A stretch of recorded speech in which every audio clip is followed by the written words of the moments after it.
जय हिंद साथियों, दोस्तों आपके अपने चैनल प्रभु यूपीपी में एक बार पुनः स्वागत है। दोस्तों रेलवे की अपकमिंग वैकेंसीज में जो सबसे अधिक जिस वैकेंसी का बच्चे इंतजार कर रहे हैं वो है रेलवे ग्रुप डी की वैकेंसी। और दोस्तों रेलवे ग्रुप डी की वैकेंसी से रिलेटेड कल जो अपडेट आया उस अपडेट में ये कहा गया कि जो रेलवे ग्रुप डी की वैकेंसीज के लिए जो फॉर्म भरे जाएंगे वो आपके भरे जाएंगे 23 जनवरी से लेकर के 22 फरवरी तक। और दोस्तों ये एक बहुत बड़ी अपडेट है क्योंकि बच्चे बार बार पूछ रहे थे कि सर रेलवे ग्रुप डी की वैकेंसी कब आएगी। तो दोस्तों इस वीडियो में हम जानेंगे कि रेलवे ग्रुप डी की जो हमारी नई भर्ती है इसमें क्या योग्यता मांगी जाएगी, क्या आईटीआई अनिवार्य होगा, और इसके अलावा हम ये भी जानेंगे कि ये जो भर्ती है क्या 30 से 32 हजार के आसपास में ही रह जाएगा या फिर इस वैकेंसी की जो संख्या है उसके बढ़ने के चांसेस हैं।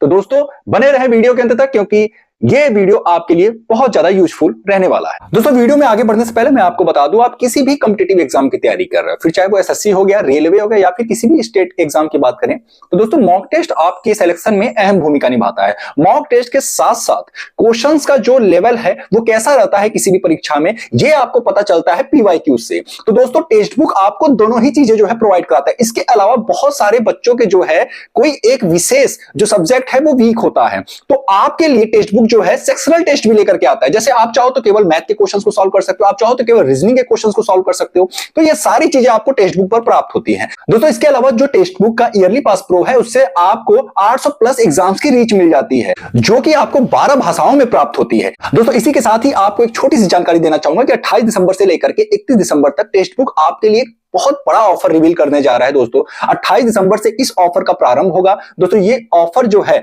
आपके लिए मात्र 4 दिनों के लिए ही रहने वाला है, जिसमें कि आपको पूरे साल का अभी तक का सबसे लोवेस्ट प्राइस में जो है सब्सक्रिप्शन मिलने वाला है। तो दोस्तों आप सभी जो है जितने भी बच्चे टेक्स्ट बुक का मेंबर बनना चाहते हैं आप सभी थोड़ा सा इंतजार करें। 28 दिसंबर को ये ऑफर रिवील होगा, आप सभी सब्सक्रिप्शन लें और पूरे एक साल तक जो है आप किसी भी एग्जाम की जो है मॉक टेस्ट सॉल्व कर सकते हैं। तो दोस्तों सबसे पहले मैं बता दूं कि ये जो वैकेंसी आपकी ये 30,000 प्लस जो है कि है, और इसमें बताया गया है कि 32,000 के अप्रॉक्स बताया गया है। जो भर्ती बोर्ड की तरफ से बताया गया है, रेलवे भर्ती बोर्ड की तरफ से ये बोला गया कि 32,000 के अप्रॉक्स बताया गया है, तो मतलब 30,000 प्लस हम कह सकते हैं। अब बहुत सारे चैनल वाले कह रहे हैं कि ये भर्ती बढ़ेगी, ये भर्ती बढ़कर के 50,000 पार भी जाएगी। तो देखिए एक चीज मैं क्लियर कर दूं, ऐसे तो रेलवे में ग्रुप डी के पदों पर कुल 1.25 लाख के आसपास में जो आपकी वैकेंसीज है वो खाली हैं।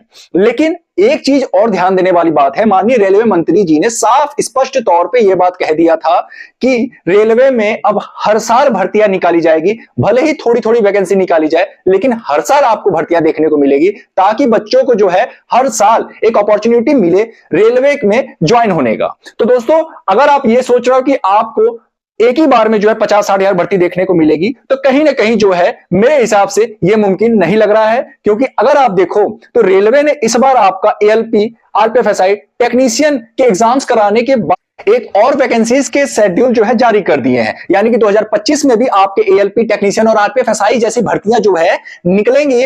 और मैं बता दूं आने वाले समय में जो है कि आपको फिर से हो सकता है बैक टू बैक आपको रेलवे ग्रुप डी की भी वैकेंसीज देखने को प्राप्त हो।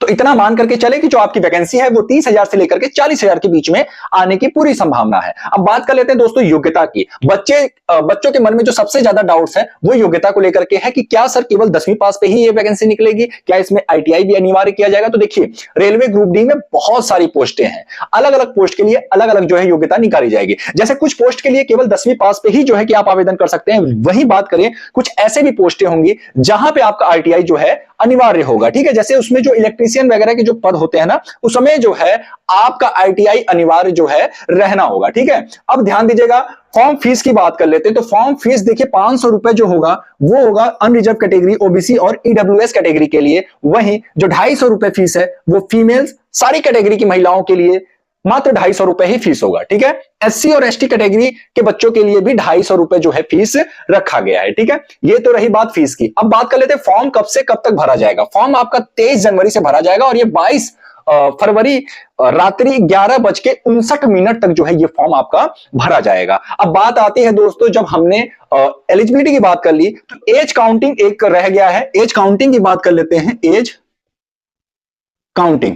काउंटिंग दोस्तों 1 जुलाई 2025 से जो है कि आपकी एज काउंटिंग होगी, क्योंकि आपकी जो वैकेंसी आ रही है वो नेक्स्ट ईयर में आ रही है। तो जिस साल वैकेंसी आती है उसी साल 1 जुलाई से जो है आपकी एज काउंटिंग होती है। ठीक है, अब एग्जाम पैटर्न की बात कर लेते हैं जो कि सबसे ज्यादा इंपॉर्टेंट है रेलवे ग्रुप डी के लिए। एक चीज मैं बता दूं कि जो भी बच्चे तैयारी कर रहे हो भाई, आपके लिए स्पीड बहुत मायने रखता है। ठीक है दोस्तों, बात करें अगर जनरल साइंस की, जो कि सबसे ज्यादा इंपॉर्टेंट होता है आपके सिलेक्शन के लिए दोस्तों, 25 क्वेश्चन जो है कि आपके जो पूछे जाएंगे वो जनरल साइंस से अकेले पूछे जाएंगे। इसमें आपका बायो, इसमें आपका फिजिक्स, केमिस्ट्री, ये तीनों जो आपके सब्जेक्ट हैं ये बहुत अच्छे से तैयार होना चाहिए। इसके लेवल की बात करें तो 10वीं लेवल तक के ही क्वेश्चंस पूछे जाएंगे, बहुत हार्ड आपसे नहीं पूछे जाएंगे। ठीक है, अब बात कर लेते हैं मैथमेटिक्स की, तो दोस्तों 25 क्वेश्चन आपके मैथमेटिक्स से भी यहां पे पूछे जाते हैं। अब बात कर ले दोस्तों रीजनिंग की। ठीक है, जनरल इंटेलिजेंस एंड रीजनिंग की बात करें तो 30 क्वेश्चन आपके जो है इनसे भी पूछे जाएंगे। लास्ट में बात करें जनरल अवेयरनेस और आपका जो करंट अफेयर है, इनसे कुल 20 प्रश्न आपके परीक्षा में पूछे जाएंगे। टोटल बात करें तो 100 क्वेश्चन आपकी परीक्षा में पूछे जाते हैं। इसके लिए आपको समय कितना मिलता है तो 90 मिनट। अब यहां पे आपका स्पीड जो है वो अहम भूमिका निभाएगा आपके सिलेक्शन में। ठीक है, तो अगर आप तैयारी कर रहे हो, अगर आप मॉक टेस्ट लगा रहे हो, तो कोशिश ये रहे कि आप अपने स्पीड पर भी काम करें। स्पीड आपका तभी बनेगा जब मैथ के लिए आपका जो है कैलकुलेशन अच्छा होना चाहिए। ठीक है, जितना अधिक आप प्रैक्टिस करोगे आपका स्पीड उतना अच्छा जो है बनता चला जाएगा। ठीक है, तो प्रैक्टिस के पहले जो है कि आपको यह भी ध्यान देना पड़ेगा कि आपके सिलेबस में कौन कौन सी चीजें जो है उपस्थित हैं। तो सिलेबस पर भी आपको वर्क करना पड़ेगा।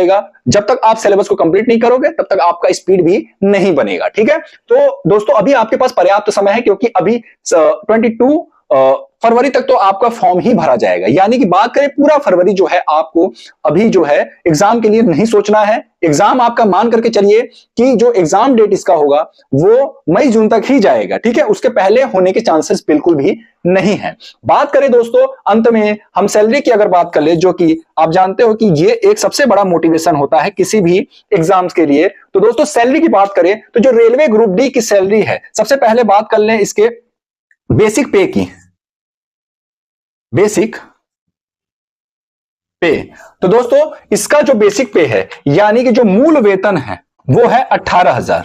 कितना है? 18,000। और ये एक 1800 ग्रेड पे की जॉब है। ओवरऑल अगर हम बात करें तो जो आपकी सैलरी बनेगी इन हैंड आफ्टर ज्वाइनिंग वो 30,000 अप्रॉक्स जो है, मतलब 30,000 के आसपास में आपकी सैलरी जो है स्टार्टिंग में जो है बननी प्रारंभ होंगी। तो दोस्तों एक चीज मैं बता दूं कि रेलवे ग्रुप डी में एक जो सबसे अच्छी बात होती है वो है कि इसमें वर्कलोड बहुत अधिक नहीं होता है आपके ऊपर। ठीक है, और इसके अलावा इसमें प्रमोशंस भी जो है टाइमली होते हैं। तो अगर आप जो है इस जॉब की तैयारी कर रहे हो तो यकीनन आपके लिए मैंने एग्जाम पैटर्न जैसा कि बताया है कि जनरल साइंस से 25 क्वेश्चन पूछे जाते हैं, तो ये एक जो है बहुत ही महत्वपूर्ण आपके लिए जो है कि टॉपिक है, तो इसको बहुत अच्छे से तैयार करना पड़ेगा। आप रेलवे की किसी भी एग्जाम की तैयारी कर रहे हो, अगर आप सोच रहे हो कि बिना साइंस पढ़े आप जो है सिलेक्शन ले लो, तो मैं कहूंगा भैया ये फिर जो है नहीं हो सकता है। आपको साइंस तो पढ़ना पड़ेगा, फिर चाहे वो एएलपी हो गया, फिर चाहे वो RPF SI, RPF constable, technician, किसी भी एग्जाम की अगर आप बात कर रहे हो तो रेलवे के लिए साइंस बहुत अहम भूमिका निभाता है आपके सिलेक्शन में। तो साइंस अच्छे से पढ़िए,